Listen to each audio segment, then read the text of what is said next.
Welcome back to another LFG Thursday. Today I'm excited to be joined by Will Martino, president and co-founder at Kadena. And many in our community already know him. But for anybody who doesn't, we will get to an intro in a minute. I just wanted to give a couple quick updates, give people a chance to join. I know it's early and it takes a few minutes for people to get on here. And especially if you're joining us from Twitter/X, I know that takes a few minutes to show up. So uh, what's kind of been going on since last week and this week? Just heads down building. Me personally, all the projects that I help and I talk to, a lot of integrations into Telegram, and that's a conversation I think we'll have during this time. And the other big thing that I wanted to kind of talk about is next week, and I may forget to do this at the end, but next week I'll be meeting with Kevin Mirko on here from Coin Metro. So if anybody's sat down and talked with Kevin before, he's a riot. So I'm looking forward to that as well. But for today, as we kind of get going, we're going to kind of move this along. There will be no necessarily questions from the audience, but I will keep an eye on chat. If there's something you want to put out there, if there's something you want pinned, put it out there. Put it out there twice if you need to. I'll try to keep an eye on that while Will's talking. And without further ado, I think it's a good enough time we can kind of get into it. I'm going to turn it over to let Will kind of do his introduction, and then we're going to just jump right into this conversation. Got the introduction for this crew. I feel like they definitely have heard it before. All right, super fast introduction. First, I mean, thank you for having me on. I should have been on this before. It was just Mike and I were chatting last week, and he's like, "Hey, do you want to do a mirror show?" And I'm like, "Fuck yeah, why not?" So yeah, and now here we are. Like, are you around Thursday? I'm like, I can cancel something and do Thursday. It's not that big of a deal. So I mean, I'll be at the door a little bit later, but for right now, I'm just happy to be here. What else? Background. Yeah, was at the SEC, helped to build their crypto team. Left, went to JP Morgan, helped to build their crypto team. Built the first version of JP Morgan coin. Is where I met Stuart.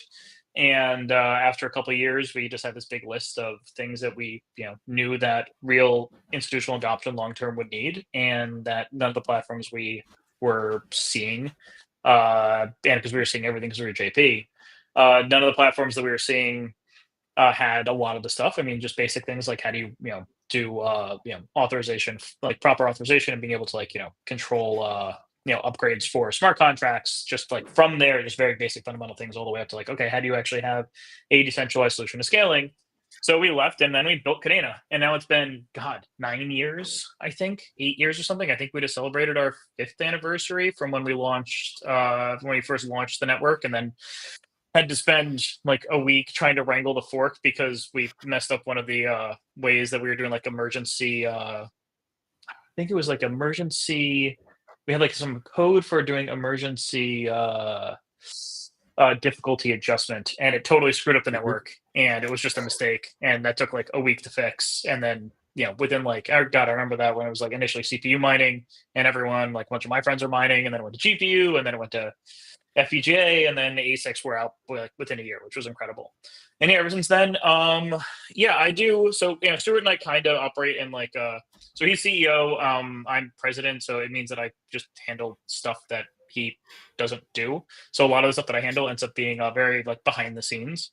So a lot of accounting, a lot of talking to lawyers, a lot of dealing with treasury stuff, talking to exchanges, making sure that different integrations are online, that type of thing, which it doesn't end up like interacting with the community that much, which sucks. We're just kind of at that stage where like the company's not big enough that we can have a whole team dedicated to each one of these topics.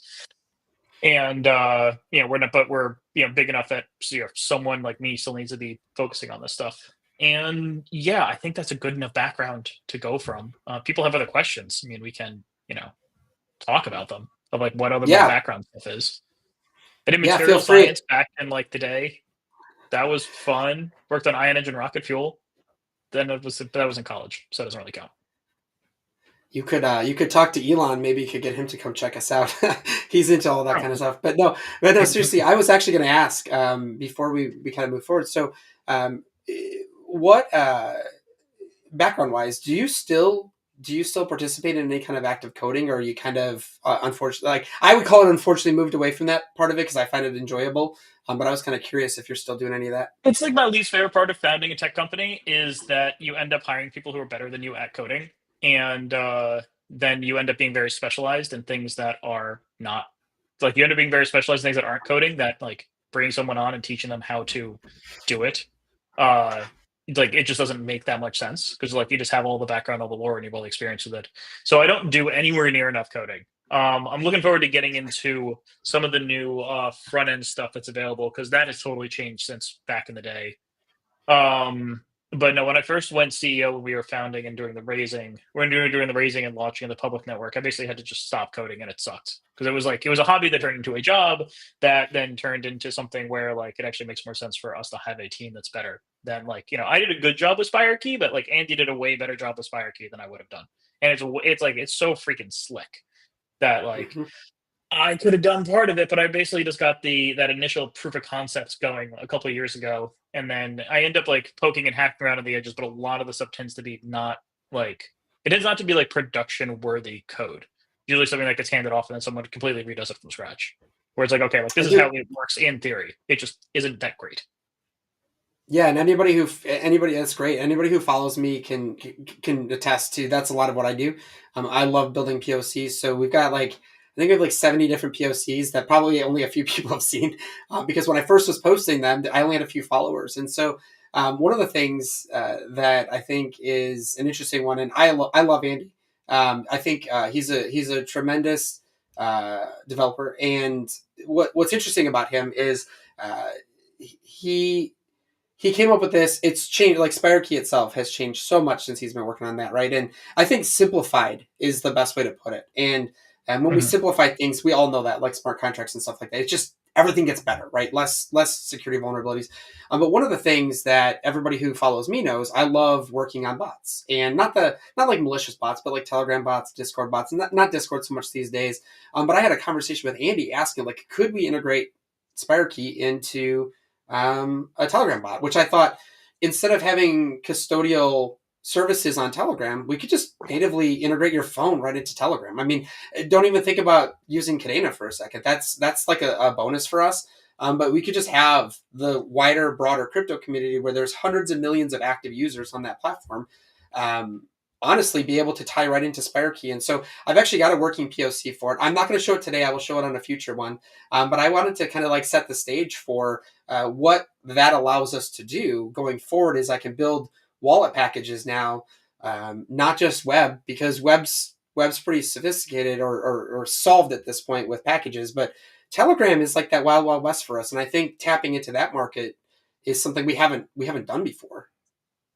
Yeah. And I mean, if you're able to get SpireKey to work on Telegram, which it makes perfect sense that it could, then you're just going to be backed up by the security that Apple and Google and their hardware security modules in their phones are using. Mhm. And that's just something that like would I trust Telegram with my private keys? Probably not, frankly. Like I like Telegram, but I don't love it, Yeah, and I don't know if I trust any chat app. Maybe Signal, maybe, but it's just because yeah. Signal is like so hyper paranoid. But I mean, I don't know if you know, but like part of the background of SpireKey is that I moved to Sweden a few years ago, Mhm. and they have this thing called Bank ID, and SpireKey is basically just a free and open source decentralized clone of it, and like the entire country runs on Bank ID. You like log into your healthcare with it, you sign legal documents with it, you pay for things with it, you like use they have this thing called Swish, which is kind of like a Venmo, and just for direct peer-to-peer payments. Like you barely use Cash Air anymore, and just the entire country like during COVID I think just switched over to it. And so like they have this huge market that's already like ready to understand like how this would work, and I've seen it in practice. Like, oh, what does it look like when you actually have the ability to just like use biometric authentication for the signing of documents that is that's like in a real legal way. And it's impressive. And so that's why like one of the reasons I was like, all right, like let's figure out if we can actually get WebAuthn to sign whatever the hell we want. And SpireKey, it works. I think that at some point they're going to try to change the API to break it, and by they I mean Apple and Google, because they're not going to like being custodians for crypto wallets, like hardware wallet custodians all of a sudden. But they're going to have to break WebAuthn for everyone on the web to do it. So I don't think they're going to do it. It'd be a very good problem to have if like it's so widespread and it's like so much use that Apple and Google actually get mad about it and try to like block it. But they're gonna have to break WebAuthn on the entire web, and they've already moved to passkey. They've already moved to Mhm. whatever the other version of it is. I forget the name. So I don't really think it's gonna happen. I think it's here to stay. And okay, like yeah, we have all these smart devices. Let's use them as hardware wallets.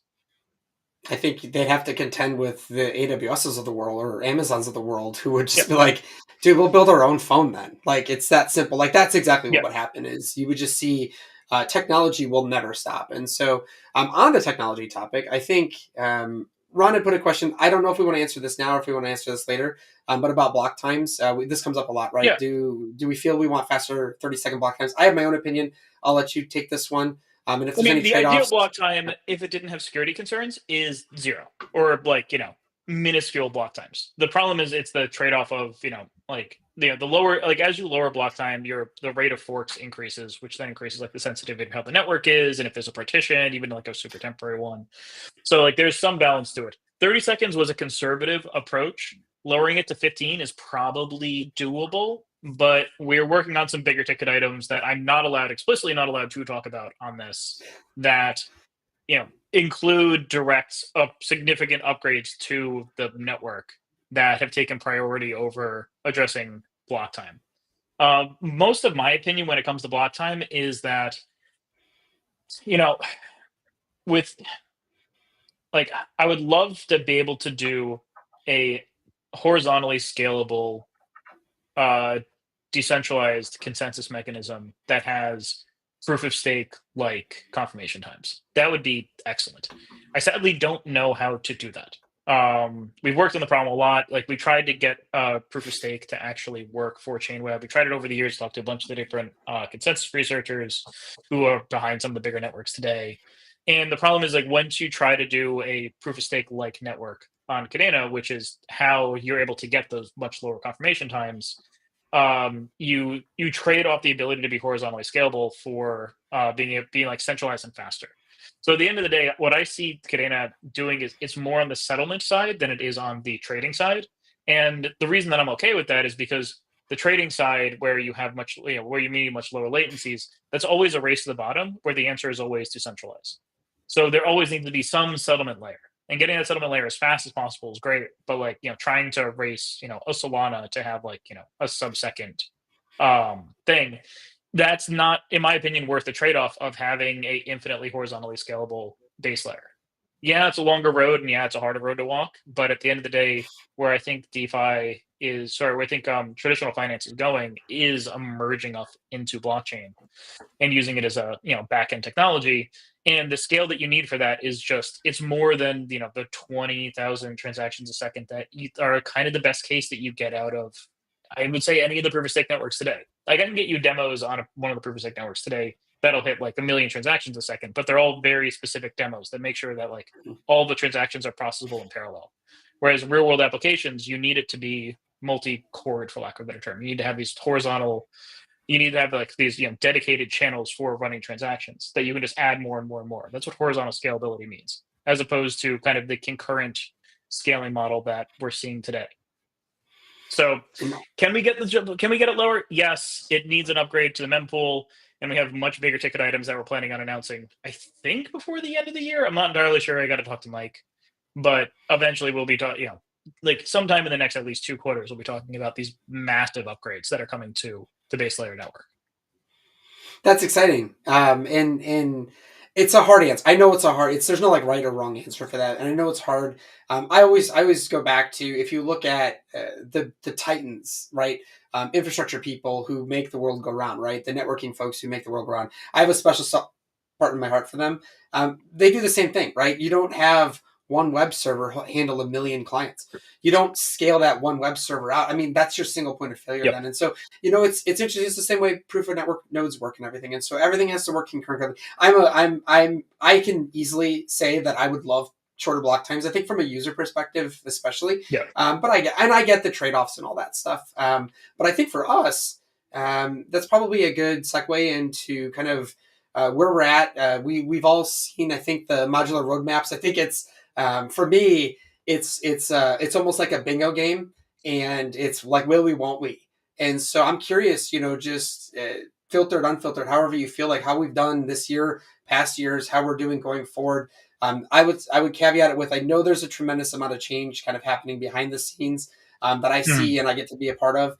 But for everybody who may be curious, kind of like, how do we grade ourselves on this? How do we feel we've done this year, and how do we feel we're going to do going forward? And feel free to bring up any of the projects that are Yeah. kind of active or No, I done. mean, like this year, I think this year it's been trending good. I think it's been rough over the last couple of years. I think we, kind of went a wrong direction maybe last year. Although at the end of the day, we did get a total revamp of our front end infrastructure. We got GraphQL out, we got Spark. Sparky took a little bit longer, but we got like GraphQL and a bunch of other stuff that just needed to get done. That got done last year. This year, I'd say it would be mixed. I mean, there have been some delays that have just been frustrating. Bridges. Oh my God. Getting bridges, like finding partners to actually do, because we can't do a bridge ourselves. I don't know when the regulators are going to wake up and look at the layer one projects that are running $1 billion a month over their completely centralized bridges, and they're based in the US. But at some point, one of the regulators is going to wake up and those people are going to end up in court for a really long time.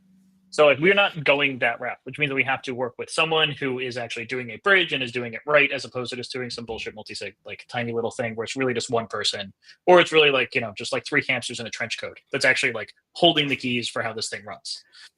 So like finding people to work with bridges and get it down and get it actually done and deployed has taken just so long. It's been so frustrating. Something that I've worked on personally for years, something that like almost most members of the team have worked on personally for several years, and just like kept running into issues with it. I think, having the stuff finally getting there and getting out is just, it's such a big deal. It's so complex. And then when you actually try to do it in a regulatory way that it makes some damn sense, it's just a huge burden to actually get done.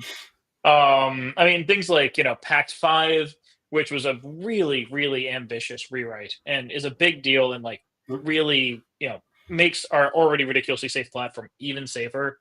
It getting delayed, it's language engineering. It's just freaking hard, man. And I'm so impressed with what they've done.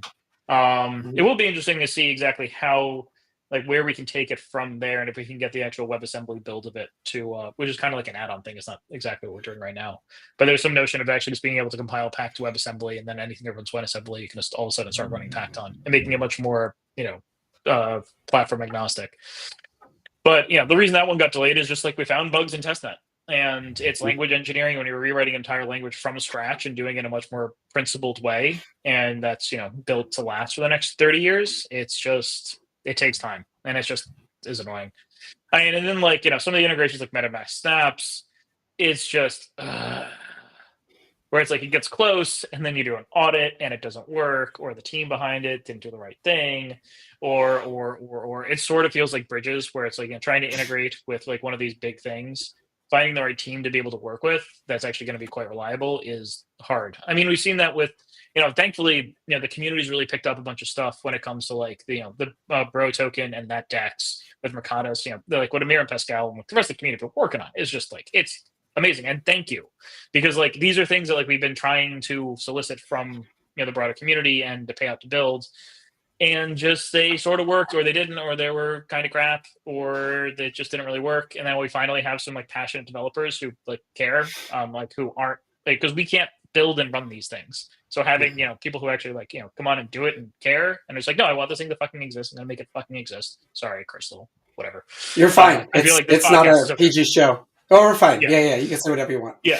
So just like having people actually coming on and being like, no, like we're gonna take this, we're gonna fucking do it, and we're gonna get it out there in a way that like it looks good and it works, and we're gonna keep adding features, is just, that's so there are definitely like parts where we haven't done great this year, and then there are parts where like, hey, the community actually just came in and like made a huge save on a bunch of different things. The help that we got with Cabinet to actually get that over the line, because that thing was a whole mess of a project.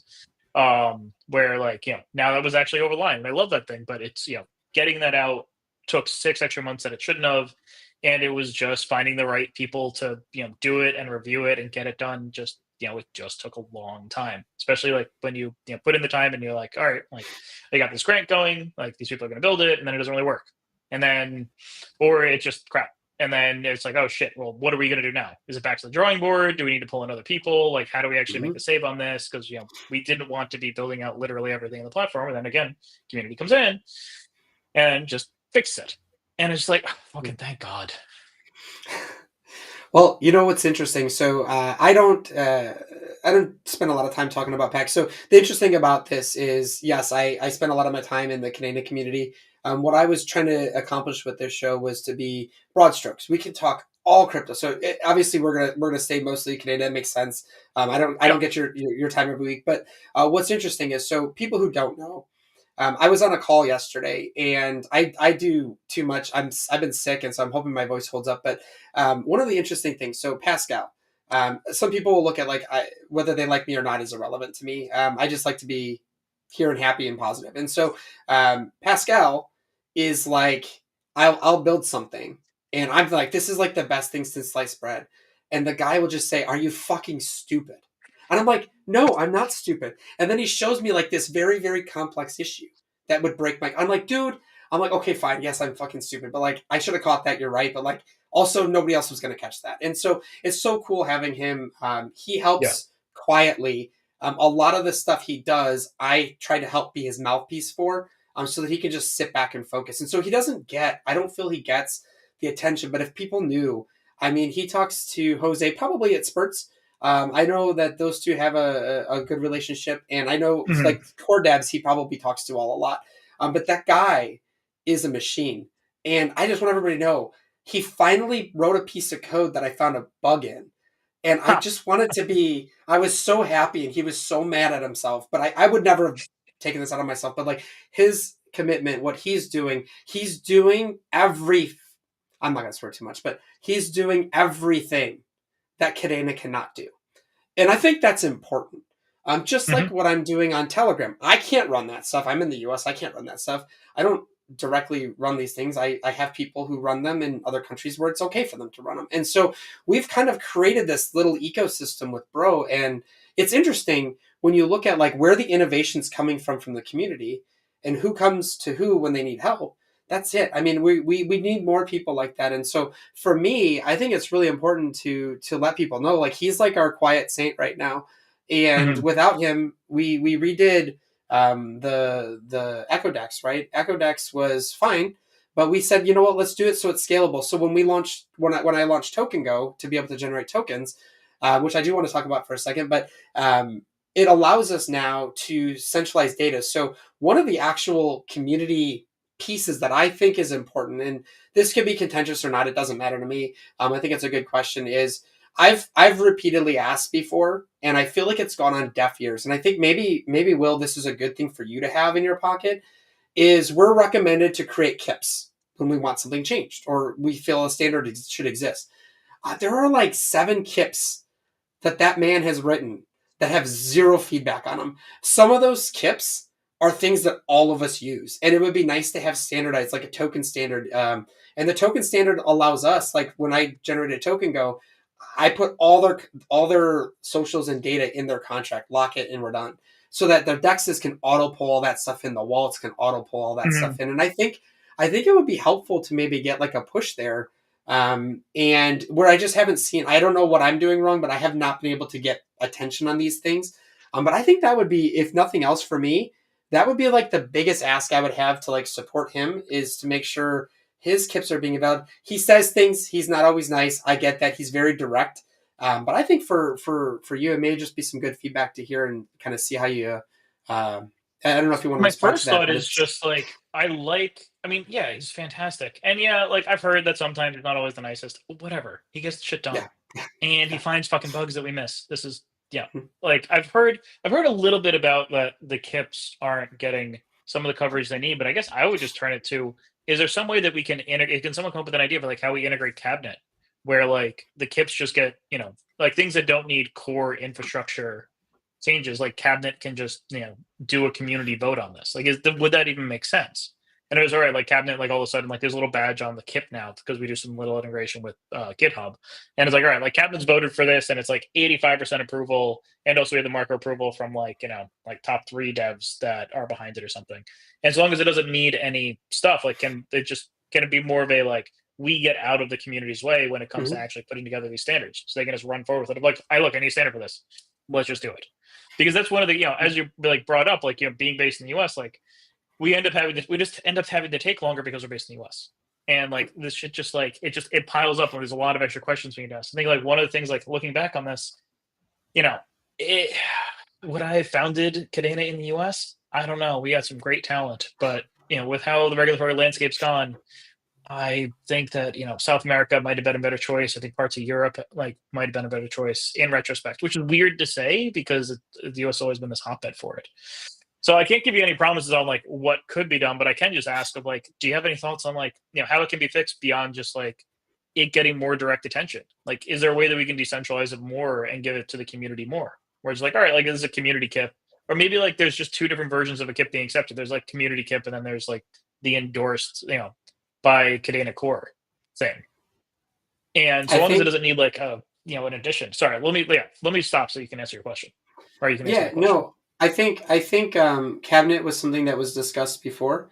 I do think I think a formal process maybe, and that's debatable, right? A formal process of if something's submitted and it's from like a tier one, tier two, right? Or if you just eyeballing stuff, right? Like Ethereum gets like a million KIP requests a month, right? They're not going to review every one of those. I actually might Yep. look at what they do and suggest something from that pool. I'm unfortunately I'm not versed in that. I think the cabinet is a way to identify if the community feels a KIP is worth the core team reviewing. I think that's an easy one. I don't know if I'd call that a cop out, but I think that's an easy one that we could implement. It would Hmm. give cabinet something else to do. Yeah. Like I mean, there's probably seven, eight. I know, George, you probably know this better in our audience, and they did ask. I was not going to bring up NFTs. I promise I don't want to talk about NFTs, but I will say Pascal did write Marmalade NG, Hmm. which is like our community Marmalade, and the big thing there is like the guy just write stuff. So I've always spoken highly of it. I use both. I use both P2 and NG, and from a community standpoint, it's kind of like a badge for all of us to be working on that. So I think Hmm. that's a good one. But that's the beauty of Yeah. decentralized blockchains. We can do whatever we want, right? Yep. It's a decentralized infrastructure to just run stuff on. I mean, yeah, honestly, like I can't really talk much to Marmalade because Marmalade is much more of Stuart's thing. Yep. Yep. NFTs from the point of view of modernizing finance is something that I'm very like interested in and that I really understand. But NFTs from the point of view of the artist, Stuart's an artist, or COO is an artist. A bunch of other people in the company are artists. I am not an artist. So I'm just like I don't totally understand. Whereas like a bunch of other people I talk to in the company, they're super passionate about it and they really get it. Yeah. And So I'm I being now told to wish Ron the Wizard happy birthday. I also see him in chat all the time. I'm going to grab the dog in a second. I just didn't want to interrupt while you were answering. But come on, dog, Oh boy. come here. Oh, look at this. I know what's coming here. And I would like to thank, I know who did it and I don't want to out anybody. But what Come Will's on, about come to on, do come on. is Oh, somebody launched something on Token Go earlier. I'm assuming timed it. come on. Um, Up. so we can see this, our newest Ah. token on chain, and I'll let Will talk about it. Yes, here's the dog. See, the dog is Hazuki here. She's not a token. huge fan of being on my lap. She's a little bit too big for a lap dog. There you go. So our newest Yeah. token is a homage to Hazuki.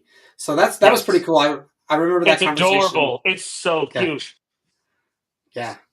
So I I know we showed it to my probably wife, shouldn't Freddie. talk She about started it. screaming, and then I told her that yeah, no, I showed it to my wife right before this started, and she started screaming, and I'm like, Aaron, I gotta jump on a call. Like, well, we can talk about how adorable it freaking is later. I did try to buy some right before the call, but I don't think it's on Mercatus yet. At least I No, was it, trying to it find it. actually it launched like 45 minutes ago. So the way Mm, Mercatus works is we have a repository where we just do a pull request to.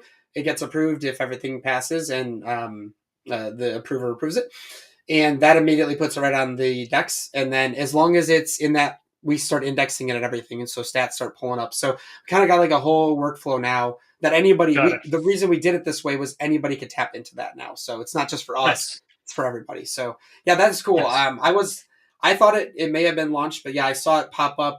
Emil, if nobody's checked him out, has his Telegram bots that show he did me a huge service. I could have made this myself, but it's cool to see him taking the ball on these things. And he's kind of owning the data for Kadena from the community side. And so what he did was he spits out anytime a new token's created, which is cool. And then any of the trades that actually happen on the dexes, any of the buys, he shows those if you add them to your channel. So I thought it was kind of a cool little service and probably something you Cool. probably wouldn't have known about that, and many don't.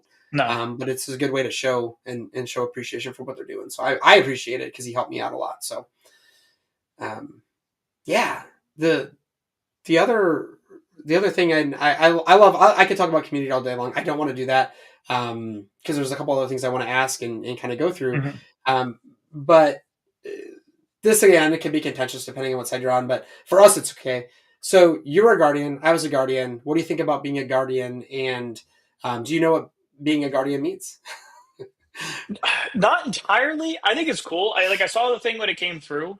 Um, no, what does being guardian mean? What should I be knowing that I don't know about this? Because again, like NFTs are like not 100% in my wheelhouse.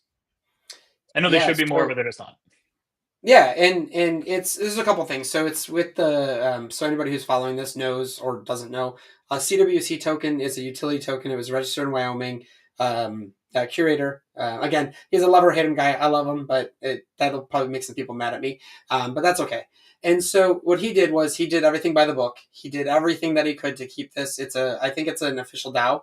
And what you're able to do is if you buy one of those guardians there's a description on them, which kind of gives a backstory and kind of your contributions to the blockchain. And so that's why you would be a hero. There's a couple of villains on there. I think those may have died down because they weren't as popular. But for the most part, being a guardian is just you contributed something to the ecosystem in a positive way. And so Cool. if you join that, you have tasks, and all those tasks are related to amplifying our reach. And so I see it a little bit more. They're getting more attention. It's still slow going, but that's basically what the Guardian project is. It's kind of Yeah. it's different. It's got some utility and it's something people can copy the code. I helped review all that and helped with a few things. And there's some code in there for treasury management, similar to what Pascal wrote for the Bro token.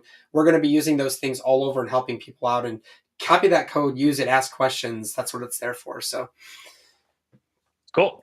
No, it's something I gotta take a look at more after this. yeah. I thought it And was then just I'd an be NFT. So Yeah, I mean, apparently at I the end was of the day, wrong. NFTs are NFTs, but yeah, no, there's Yeah. utility behind it and all that stuff. And Okay. Cool. I'm sure Curtis will share it all with you. Yeah. And the other thing that I kind of skipped over there from a community standpoint is with Mercatus kind of coming in and we redid all that back end for it, which is more of like a shareable thing now. Hmm. And Flux kind of saved our skin with Echo Wall, like kind of taking over Echo Wall. And I think there's Hmm. something there to be said about them. Kind of Dan kind of stepping up, and I had a couple conversations with him. I had him on the show. Dude's awesome, and Flux has been a great partner. I love checking out their stuff, and I wasn't sure if how much you engage with them or not, but I just wanted to kind of share my appreciation for what they're doing. Yeah, no, we used to engage with them a lot more. I know that our communities still have a pretty big overlap. It hasn't been me that's been on point with them in the past couple of years. So it's more of a thing that I hear about during like monthly updates or something like that, as opposed to something where I'm like, directly in the weeds with them on a regular basis. But yeah, no, I heard they jumped in and saved Echo, and we'll see where that goes. Because just Echo just needed it's the sad part of like when you like have a vibrant ecosystem project and it doesn't work out. It's like, all right, well, like, all right, what are we gonna do with this? Because like still big chunks of the community use it. So now them Yeah, coming in to help out with that has been great. absolutely, absolutely. And for from a cap perspective, I kind of let this go, but I see it in Discord all the time. When funding, is there more funding coming from Cab? What's that look like? Are there more polls? Like, is that something that's going to be more of a focus going into 2025, or is there anything Yeah, you can share on that no, front? there's definitely more funding coming to it. I don't know exactly what we're gonna do with it. I want Mhm. it to be it's basically a Mike is going to come to me and be like, I would like to use X to do Y on cabinet, and then I'm going to give a big old rubber stamp to that because I'm just like, I like the idea of this, and like this is a good use of foundation tokens. So let's use it for that.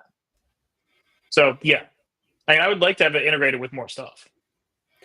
I'll say it differently for everybody listening because I can. What I hear is being able to use more of our missions for community focused things, whether that's a small percent or large percent is irrelevant. It's a shift that Yeah. we haven't seen before, which I think is a positive. So if we are successful, like everybody listening, like detractors or not, I don't care. You know me by now. I look for the positive. If you're looking for a positive from that, let's figure out how to make it successful so that we do more stuff like that. And then it's easier for us from a community standpoint to say, hey, look at the value of what this has done. We're getting TVL, we're getting all this other stuff, we're getting attention. I would have to, a wise man would say, maybe there's something there that we could do. We could build off of that. So Yeah. take it for what it's worth, but that's my I mean, the positive first time spin. we did So, something like that, it was a while back, and I think it was the bonding program, and yep. that was in the process by which we were going to be doing a bridge to Ethereum, and Mhm. then the company that we were working with to do that bridge, like it didn't work. So then we just ended up having this bonding program that we couldn't actually use for bonding and slashing and staking and all of Mhm. that stuff. And then it's been a little while of us figuring out, okay, like we want to do this again because we liked it before. How do we do this in a way that actually makes some sense where it's actually useful as opposed to just like a bond that we issue, which is not really a thing that like it needs to have utility. It needs to be for something.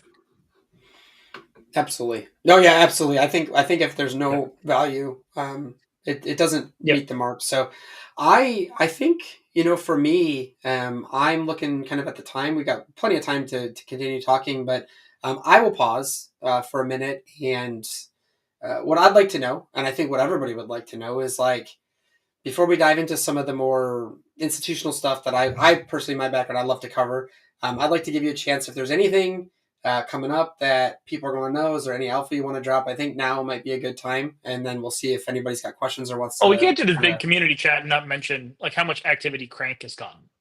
No, yeah, So, like, yeah, I at least need to bring up Crank. Just like they have been in for a long time, and they've like, I go on a Blog Explorer like when I am digging through the weeds of like transactions. I see Crank transactions all over the place. So, like, I love the stuff that they've been doing. I really, at some point, I just want to be at a conference where those guys are at, so I can actually get to meet them. But that'll probably happen probably in 2025. So that'll be good. All right, but no, for alpha stuff that I have been allowed to say by King Mike of our marketing team. So can't give names of things, but first up is definitely sports staff. Like we're in talks with a well-known soccer team that is building a page engagement platform on us. They previously used Polygon, but they've already migrated, or they're migrating to us because of issues they had using Polygon for their stuff. Can't say more than that. I am sorry. This is always the hard part. Can't talk about the like major network upgrade that we're going to be unveiling in the next like couple months. Um, what else? Yeah. So I can. institutional partnerships. I mean, this has been a huge. Sorry. Well, we can wait. What were you going to say? Uh, I can add one thing to the sports thing is there is code. So it's not like this Mhm. is like we just started it last week. There has been code and stuff like that, and I don't know why that would Yeah. be. We're a public blockchain, so you won't find it, but I know for a fact that there's code, and Yeah. This isn't I just think like that's a talk. This big. is a like Yeah, it is in yeah, progress. Yeah. yep.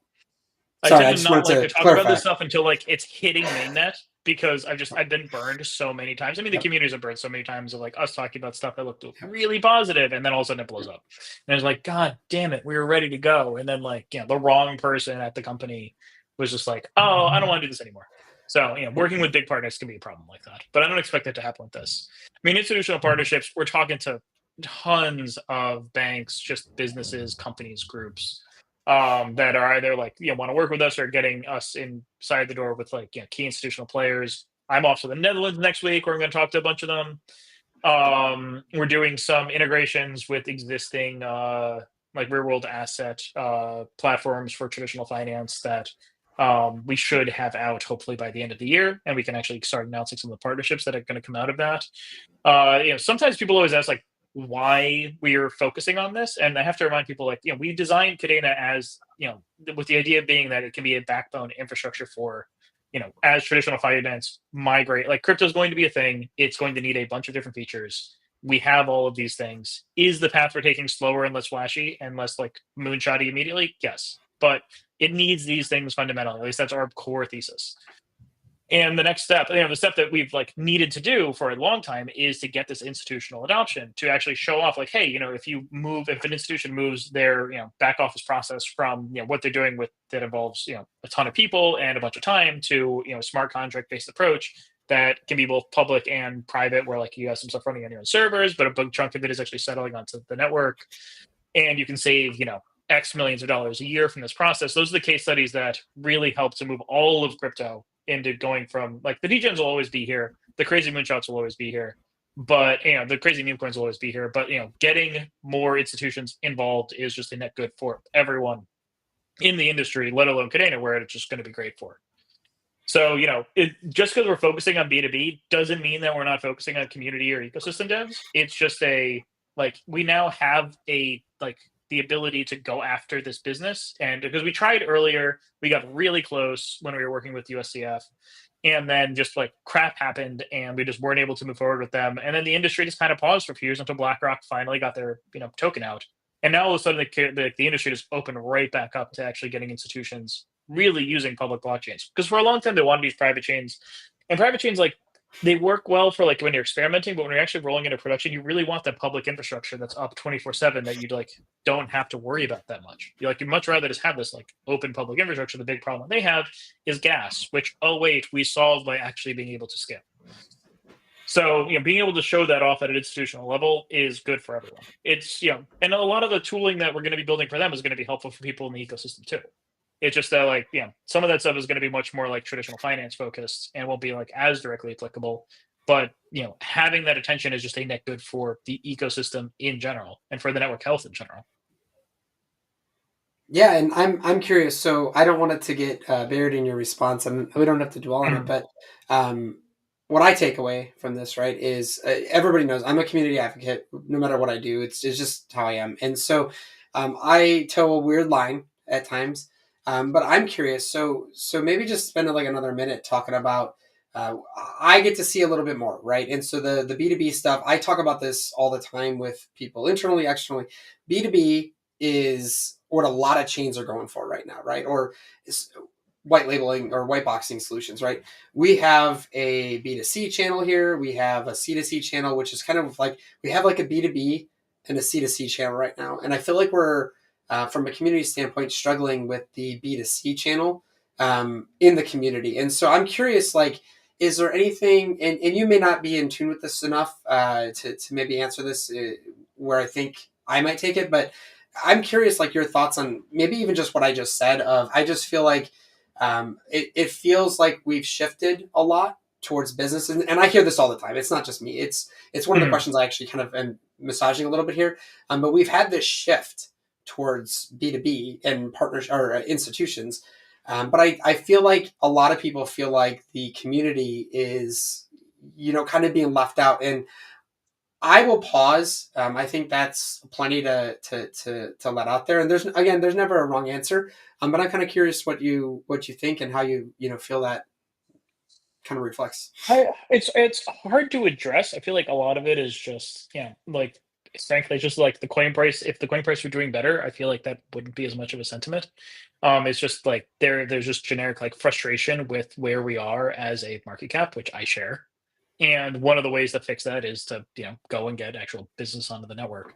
A little bit I don't really understand where feeling left out or something the us making it ready for an institution to use and to actually onboard institutions and have them, beat at a bunch of edge cases that the community isn't beating on because they just have different needs than, what a meme coin needs or what decentralized exchange needs.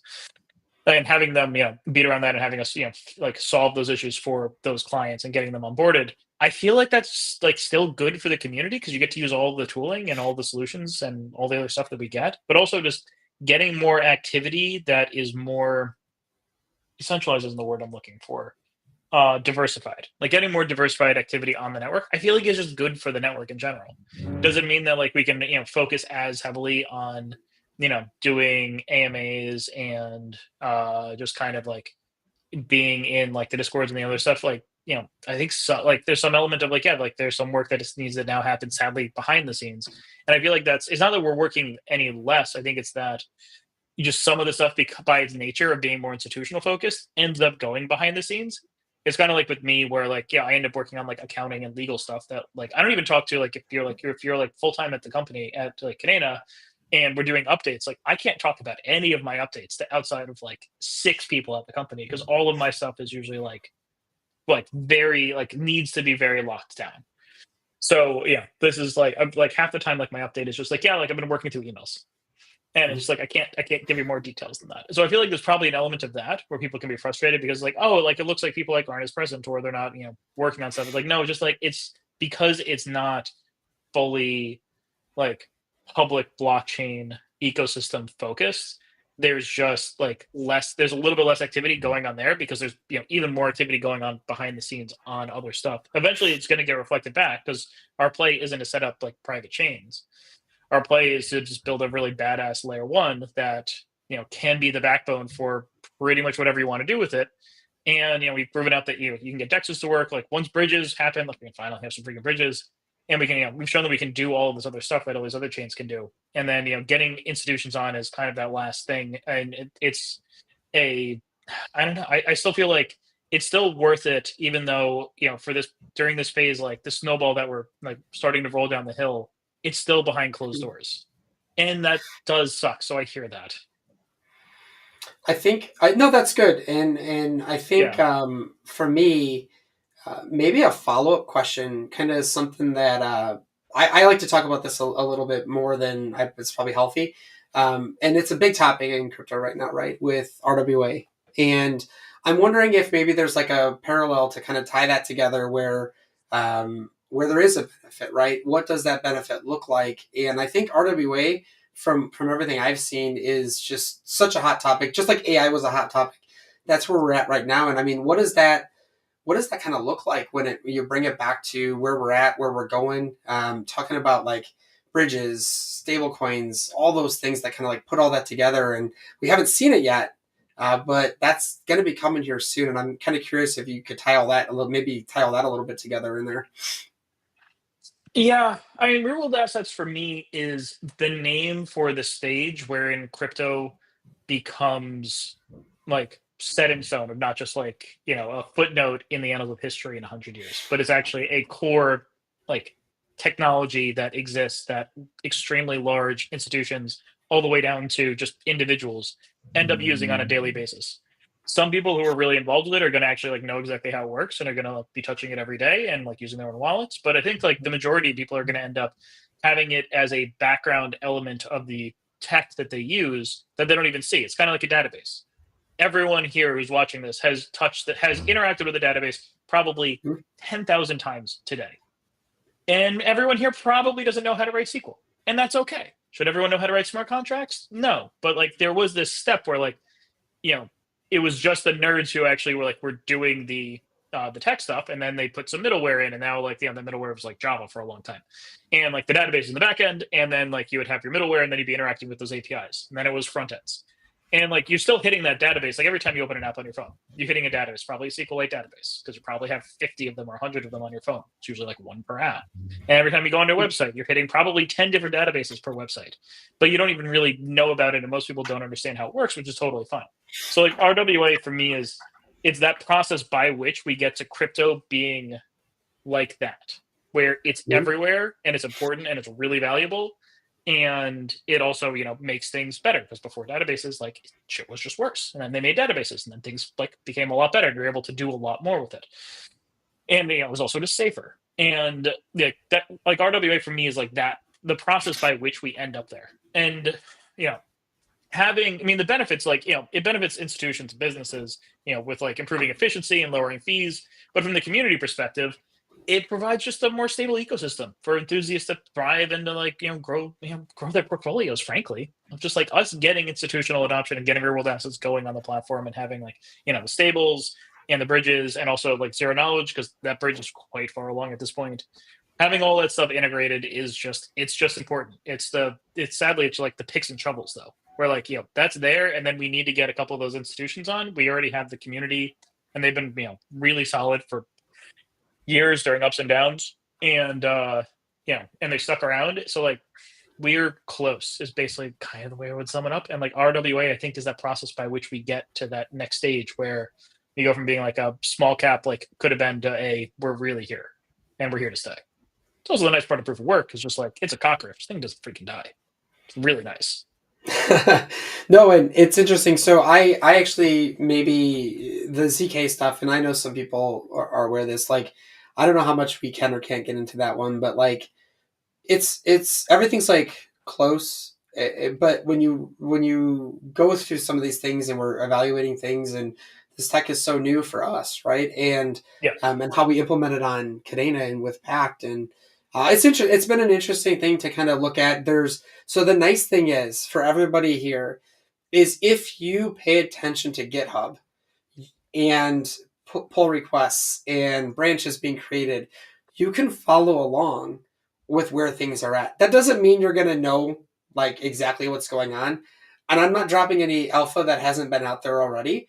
But the ZK stuff is all open source. So if you want to go Mhm. check it out, if you want to go run it, there's nothing stopping you. It's well documented at this point and it's getting better. And so that's with argument computing. Yeah. So I challenge people, if you want to see where things are at and you really want to know brass tacks, it's out there. You just have to go hunt for it. And I think that's more important than hearing an update, a static update from today, because even myself, I kind of know where it's at.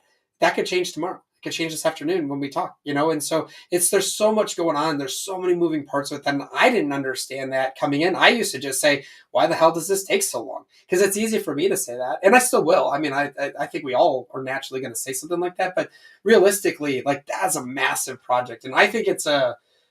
it's not just a massive project for us, but like from a partnership, so you could probably even look at RWA, look at ZK, look at the bridge. Like, are there any? I don't know how to ask this. So you cannot answer this. That's okay. Are there any current partnerships that maybe people haven't heard of? Are there certain opportunities out there that people can kind of reach for to provide infrastructure or consensus or anything for these services? Is there anything Kadena itself That is they looking for that haven't people heard may of, know? that one's hard. I mean, there are partnerships that haven't been announced yet that Mike has me under a gush to not be able to say out I loud. tried. Yeah, I need to go get a magician to go and go into my head, go get a wizard to go into my head and like snip out the gesh. But right now, there's a Yeah. gesh that says that I'm not allowed to say X or Y, and that's annoying. But these things will be out. Also, Mike does a really good job with this stuff, and I don't want to rain on his parade. So yes, there are. I don't want to say there's four like signed ones, but I think it's like two or three, and then other ones that are pretty damn close. But like there are ones that we're like actively working on that probably with some, frankly, probably with some digging on like GitHub, you probably figure it out. To be totally honest, I wouldn't be surprised if the community goes and digs in and they're like, "Oh, it's this one." Sorry, Mike, Mhm. for giving them ideas, but I wouldn't be surprised. Open source, man. It's if it's out Yep, there, it's out there. That's open not our source fault. matters. Yeah, Yes, it is important. I think that's important. We're an open source blockchain. We're an open source community, and there's something powerful about that, right? We're not trying to prohibit people from coming in. We're trying to show. We're trying to build, and building in the open does mean something. It's not just all yeah, closed source. Oh, we show it, but you can't modify it, right? It does yeah. mean something. So I would Oh, it's always fun talk with the about lawyers being like, "No, we're doing BSD 3. We're doing MIT. Like, no, we're not keeping yeah, this closed source and patenting this. yeah. No, I don't think this is patentable." But they're like, "It's IP." I'm like, "No, I've done IP patents before. We had to do a couple just because that's just the way tech works, sadly. But I am Mhm. very, very, very much against doing patents or any of those restrictions. I like BSD 3. I like MIT. Apache's fine. Like, it's still pretty good. Mhm. I think I subconsciously do MIT on everything, even if I don't want people to have it. Just because if they want it, more power to them, especially if it Yeah, helps us on our chain. And so maybe we have about 6 7 minutes. There's like an hour more of questions I have, but for me, I feel like this has been helpful. I may actually just take a pause if there's anything that you feel. Um, you want to share? Is there anything? And I'm happy to ask more questions, but I just want to see if there's anything you wanted, if there's any questions. Otherwise, I can jump back into asking. I think I should come back on probably in the next month, and we should talk kips, and maybe we actually go through them. If you'd be down for that. I think it'd be fun to just sit down and go through them. I mean, just pull Yeah. them up and go through them. I mean, And maybe we don't what even better do it on way? this. Maybe we just do it like offline or something. But Yeah. like yeah, that seems to be something that like is pissing people off, and I am just not that like plugged in with it. I know a bit about it. I know that there are some outstanding tips. And maybe it's just like it could be one of those things where just, we actually sit down and go through it. That's not, a problem. I think as a call to action, that would probably be like as a takeaway from this, that would be the ideal thing. Is just okay, Yeah. we'll just do it. Yeah, Yeah. why not? That's what I'm thinking. I'm just like, why Yeah, don't we just fucking do it? Yeah. And then I'll see, and then I'll get pushed back internally and I'll figure out, okay, where's the block? Like, why is this taking so long? I think And it's that's why I probably going to brought be it like, up. no, it doesn't work on other stuff. And it's probably just like, oh, we've been like, focusing on other stuff for a bit. It's like, all right, well, we got to focus on this for a bit. So I guess I got a new project for December. Well, we could give you plenty of stuff to do if you're ever looking for anything. If you ever want to The code, you problem could is always. like the problem that I run into on a regular basis is that like I start working on something and then something else that's like big deal pops up and it just blows away my week, which is why I end up not working on tech because you need actual dedicated time to do it. It's like when Stuart works on tech, like he literally drops off of almost everything else. Like I gotta work just on Mhm. tech, otherwise I'm just gonna be like really pissed off at everyone because like getting pulled away 8 times a day while you're trying to code is just sucks. So that's why I've like mostly moved away from it at this point. We're just like, yeah, like I could be working on this and enjoying myself, and then I get a call, and then all of a sudden, like the next 3 days are just some bullshit. Yeah, no, It's I'm the same way. That's why I'll go spurts and I'll just tell everybody, look, just leave me alone. Like I got to get something done, and it's hard to explain to people who are not kind of living that lifestyle. So, um, one of the other, oh, I we got got a another couple thing to other mention. things. Yeah. King Mike has demanded that I remember to talk about that we're doing the end of year AMA. We'll be doing it similar with Stewart like we did last year. Be addressing the 2024 roadmap and some of the huge successes, and like the 2025 roadmap. Big update for our entire ecosystem. Talking about institutional adoption, community stuff. Like it's not something that the community is going to want to miss. Sorry, King Mike just pinged me on Slack and I was like, "Well, remember to say this." So yes, we're doing the big, end of year AMA again, which would be a lot of fun. So There's sorry yeah. that I interrupted you there. No, no, no, no, no. This is your time. I have a tendency to just talk, talk, talk, and I didn't want to talk because I lose my voice. But Oh, we have 4 minutes. I don't have anything to announce, but I was going to leave the floor open again if you had anything else. But just to talk about like DeFi itself, like it's such a broad stroke, right? But like where we're yeah, at, we're obviously not where we want to be today. Like I yeah. hope that we're all in agreement on that. But like going forward, like if you could take legal out of it for a second, you can answer how you need to carefully, but like if you were to paint like this perfect picture of where we're at, where we're going, and what does that end state look like, and I don't even care what the benefit is, but like what does that really look like where we're feeling like we're beating our chests a little bit and saying we really did it. I think the biggest thing that's held back DeFi is the lack of bridges. And we've focused on it so many times and had so many misstarts and misfires with it that I think has just held just a lot of the rest of just the ecosystem back. So like just having solid DeFi bridges. We're able to actually get like the zero knowledge bridge out. That hopefully involves us getting linked right up to Wormhole. And then all of a sudden we're in Wormhole on because Argument is like closely partnered with Wormhole on this, and they're like, us getting onto them should give us access to Wormhole. Us getting access to Wormhole then gives us access to basically everything that matters. And like, I think that's the big thing that like has been blocking. So getting like, once you have bridges, you can do like, it's hard to do stable coins without bridges. And like, and that's just it. And then it's hard to do DeFi without like stablecoins. So we end up being kind of like walled off garden of like, hey, we actually have like this great language that you get to work in, and we have like we don't have gas issues ever.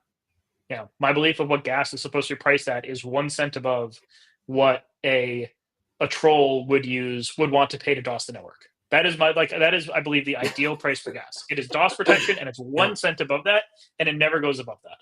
Like like the value of the coin should come from the utility. It shouldn't come from rent extraction, as we're starting to see in the proof of stake networks because the big VCs have backed them. And sadly, like the way that it's going to go is they're going to get adoption, and then that gas rate's going to go up, and that scaling's not going to happen, and they're going to extract their rent.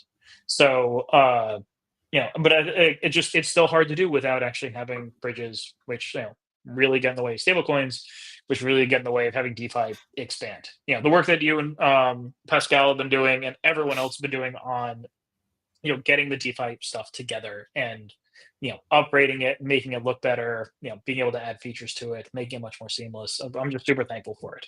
And like I know it's a hard road right now because we still haven't gotten those bridges to actually get there. Like once we get those, we can get the stablecoins. And once we get the freaking stablecoins, then like DeFi actually can start to make a hell of a lot more sense. And all of a sudden we actually can talk about, okay, like how do you actually scale DeFi? Like what does it look like to have a DeFi where you don't need to worry about getting so much adoption that it just falls over, and then you have to move to some layer 2, and then that one doesn't actually scale, so you got to move to like something else. DYDX and famously run into this, like to degrade in Ethereum because they do some of the DYDX steps, and then I think they moved to Zero. No, they moved to Cosmos, I think, and then they moved to Zero Knowledge, and they moved to Zero Knowledge, and then to Cosmos, and it's still just like it's scaling issues all the way down Hmm. because like once you're, it's just like as you get adoption, like you need a solution that actually can scale horizontally. And I don't, outside of like doing a centralized approach and doing horizontal scaling in the Web 2 way, I don't know how you do it in the Web 3 way besides us. I just wish that we It'll could be also have super interesting. low confirmation times. But that's what layer two. That's what layer two is for. Is like trading and low confirmation times. That in my book. Absolutely. And I know we're at the hour. I wanted to say two more things. And again, next Yeah. week, we'll have Kevin Mirko on here. Will, I really appreciate your time. And I missed something important. Links. I meant to bring this up earlier. Links. Everybody knows my affinity. I love those guys. They're bouncing between chains, and that's okay, right? We got this bigger picture, right, going forward Yeah. where we can operate everywhere, right? And so what those guys are doing is awesome. One of the things they're doing, and this I think is good for you to hear too, when you do a swap or there's fees that go through their wallet, they're putting that into the Bro liquidity now. I don't know if Oh, it's cool. 100% or if it's mixed, but I think it's all of it. And so we're trying to figure out ways to like build this little community where it's just kind of flows and goes on its own. And so I think all those things that you said with the bridge, that'll all play into the Brodex experience where there's Yeah. stables, lending, trading, leverage, all that stuff. It's all stuff that Pascal dreamed up, and the dude just sits and writes it. So I think it'll be fun whenever you do come up for air and Stu comes up for air to check out those contracts. I think you guys will like them. You get to see what people are really building on Pact, and it's different, right? It's not juniors doing it; it's people who really understand it. Mm-hmm. So No, it's great to see it being used that way. yeah. So I don't have anything else. Is there anything else you want to share before you get off No, just a here? big thank you for having me on. Thank you for Mike for bringing this up and being like, "Hey, do you want to do a news thing?" I was like, "Fuck yeah!" I think it was like last week that we put this in the books. Yeah, yeah, Yeah. it's been great, and I want some of the other like the core devs. Like, I would love them to come on here and just geek out and show stuff and do some stuff. So if there's Mm-hmm. any time we want to do that stuff, obviously we have to plan it. But I think it'll be good, Yeah. and I appreciate your Oh, time, and I appreciate everybody who joined today. And I yeah. hope everybody has a good rest of the day. So thanks All everyone. right. Take care. See ya. Follow Yeah. us, Thank you all like, for joining. subscribe, all that fun.